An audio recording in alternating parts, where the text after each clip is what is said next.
Basic survival items to have on hand.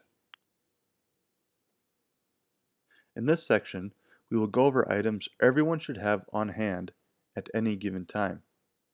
Note that, quote, survival kits are covered in this course as well. However, this section will review different items to have and where to keep them.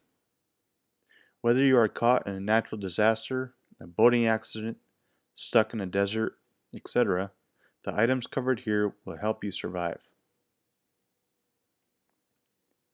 Make sure to review the section Survival Kits and where it talks about the 10 essentials in this course.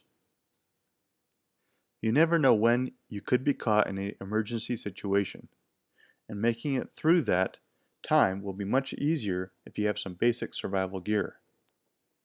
In the following sections, we will cover survival gear to have for your home, your car, boating, flying, and the outdoors.